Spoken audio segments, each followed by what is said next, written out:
But education reforms alone are not enough to accomplish the transformation we seek. Because if employers still cling to narrow academic criteria to judge ability, then the arms race will simply shift from schools to workplaces. Parents will continue to feel that grades are the only ticket to success. I remember when we had our Singapore conversation some years back, someone told us, "I'm glad you are trying to make every school a good school, but you cannot succeed unless every job is a good job." And that person is right. So we must change how we hire and promote. This is not at all an easy task, but we have already started. It means recognizing that people have different gifts and strengths. Some may excel in mathematics, but not in languages, or vice versa. Others may struggle in written exams, but thrive in practical problem solving. And if we only use general academic results to sort out talent, we will undervalue many capable Singaporeans.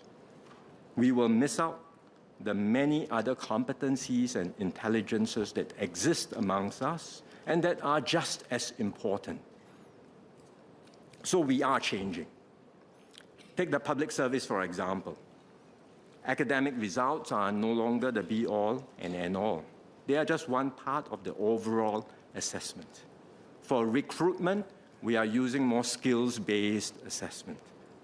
In some roles, we have stopped looking at grades altogether.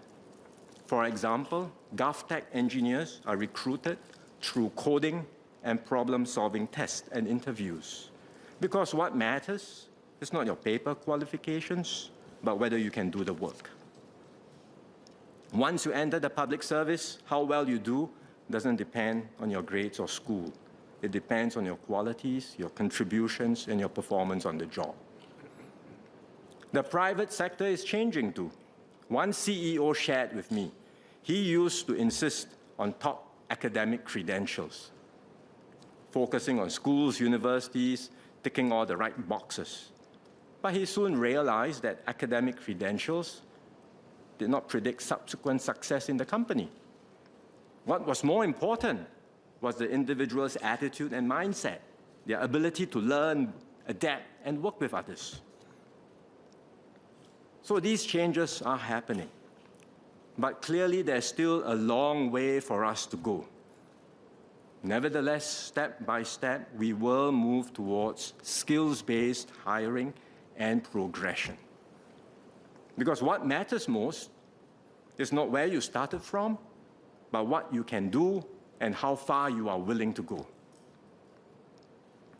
Valuing every job also means narrowing the gaps in how different professions are recognized and rewarded. This too is not easy, but we have been working on this for some time and we too have been making progress. For example, we have substantially raised the salaries of preschool teachers and allied health professionals, vital roles that were once undervalued. We will continue to professionalize other skilled trades, including those that are considered blue-collar work. Together with the labor movement, industry, and institutes of higher learning, we will create more structured career and learning pathways so that tradespeople and essential workers can advance, grow their skills, and be recognized for their contributions. Pay matters, but ultimately, this is not just about pay. It's also about mindset, a whole of society mindset. Much depends on how society as a whole views the different pathways that people choose. Let me give you an example. In the past, parents resisted when their children wanted to pursue careers in fields like sports and culinary arts. Many young people would take a more conventional path first to please their parents and then only chase their passions later. I know of many friends who did that.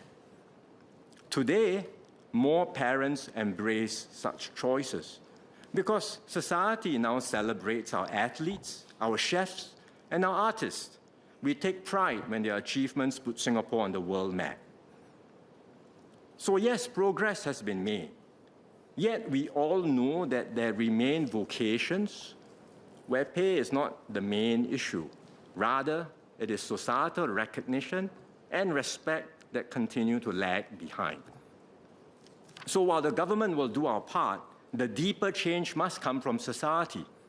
We must move from a narrow meritocracy based solely on grades to a broader and more inclusive one.